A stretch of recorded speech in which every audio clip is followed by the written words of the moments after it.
Welcome to Talks and Views. In this video we will discuss eUCP Articles E13 and E14.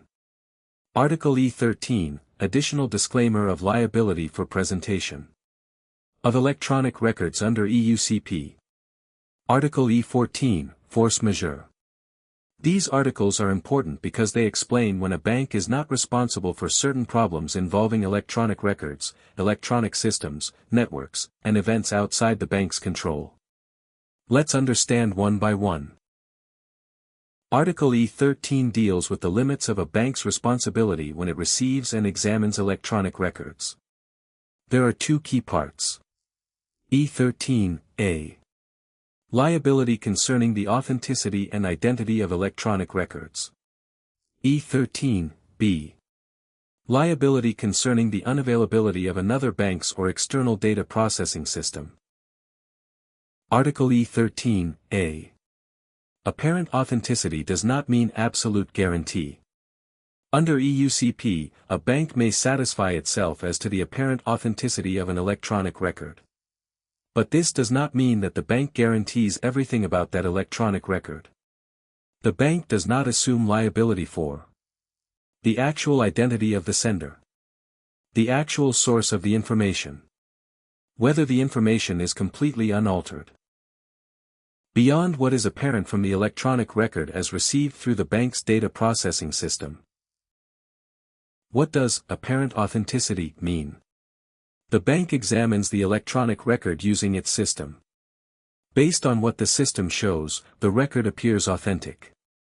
The bank is satisfied with its apparent authenticity. But the bank is not guaranteeing. I personally guarantee that the person behind this electronic record is genuinely who they claim to be. The bank's responsibility is limited to what is apparent through the electronic record and its processing system. Example. A beneficiary submits an electronic certificate of origin. The electronic system indicates that the record came from the stated source. The electronic signature appears valid. The record appears complete and unaltered. The bank satisfies itself regarding the apparent authenticity. Later, it turns out that information outside the bank's system was fraudulent. Does Article E13 make the bank automatically liable for that? No. The bank assumes no liability beyond what was apparent through the electronic record and the bank's system. Article E13b. Another data processing system becomes unavailable. Now consider another situation. A bank has its own electronic system. But the electronic record may depend on another bank's system, a shipping platform, an external electronic platform, another data processing system. What happens if that other system becomes unavailable? Article E13b says the bank assumes no liability or responsibility for consequences arising from the unavailability of a data processing system other than its own. Example. An issuing bank needs to access an external electronic platform to retrieve an electronic transport record. The external platform is unavailable. Can the bank automatically be held responsible for the consequences of that external system being unavailable? Under Article E13b. The bank assumes no liability or responsibility for the consequences arising from the unavailability of a data processing system other than its own. Article E14, Force Majeure. Force majeure refers to events or circumstances beyond the bank's control that interrupt its business or prevent it from operating normally. Article E14 provides a broad list of examples. What events are covered? Natural/extraordinary events. Acts of God. Civil disturbances. Riots. Civil commotions. Insurrections. Conflict. Wars. Acts of terrorism. Cyber events. Cyber attacks. Labor-related events. Strikes.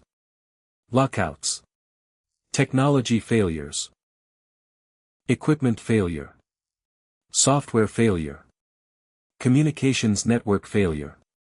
And other causes. Beyond the bank's control. Let's discuss two examples. Example 1, Cyber Attack. Suppose a bank's electronic trade finance system is attacked by a major cyber attack. The bank cannot access its system.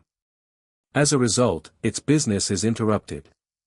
If the event falls within Article E14, the bank assumes no liability or responsibility for the consequences arising from that interruption. Example 2, War. Suppose a bank's operations are interrupted because of a war. The bank cannot access its systems or conduct normal business. Article E14 covers such circumstances, subject to the conditions of the provision. Now let's test your understanding on this article with few questions. Question 1. A bank satisfies itself as to the apparent authenticity of an electronic record. What liability does the bank assume regarding the identity of the sender? A. The bank guarantees the actual identity of the sender. B. The bank guarantees the source of all information. C. The bank assumes no liability beyond what is apparent in the electronic record received through its data processing system. D. The bank becomes responsible for the underlying transaction. Answer, C. Question 2. An issuing bank needs information from an external data processing system. The external system becomes unavailable. Under Article E13, B, which statement is correct? A. The bank is automatically liable for all resulting losses. B. The bank must guarantee availability of every external system. C. The bank assumes no liability or responsibility for consequences arising from the unavailability of a data processing system other than its own. D. The bank must immediately cancel the credit. Answer, C. Before dive into the video, we need to tell about us. Trade Hunt Management has been delivering professional training in trade finance and compliance certifications since 2011, with over a decade of specialized experience. We provide structured preparation for globally recognized certifications including CDCS, CSDG, CITF, CSCF, ACAMS, CGSS, and CCAS. Our training is led by Sudhakar Sanjeevi, CDCS Advocate, CSDG, ACAMS, CGSS, CCAS, providing practical industry insights, exam-focused guidance, and professional mentoring. With a strong commitment to quality and a 4.6/5 Google rating, we support professionals in achieving their certification and career goals. Trade Hunt Management, empowering professionals through knowledge, certification, and career excellence. Question 3. Which of the following can fall within the events covered by Article E14? A. A beneficiary deliberately submits an incorrect document. B. A bank employee makes an ordinary processing mistake. C. A cyber attack causes interruption of the bank's business. D. A beneficiary changes its mind about the transaction. Answer, C. Question 4. A bank's communications network fails because of circumstances beyond its control, causing interruption of its business. Which eUCP article addresses this type of situation? A. Article E9. B. Article E10. C. Article E12.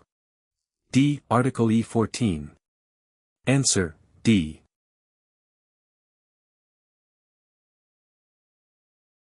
Question 5. Which statement best distinguishes Articles E13 and E14? A. E13 deals with transport and E14 deals with insurance. B. E13 deals with originals and copies and E14 deals with formats. C. E13 addresses certain limitations of liability relating to electronic records and other systems, while E14 addresses business interruption caused by force majeure and circumstances beyond the bank's control. D. E13 and E14 have exactly the same purpose. Answer, C. If you are looking for professional training for CDCS, CSDG, CITF, ACAMS, CGSS, CCAS examinations, then you can contact Trade Hunt Management on the contact details appearing on the screen right now.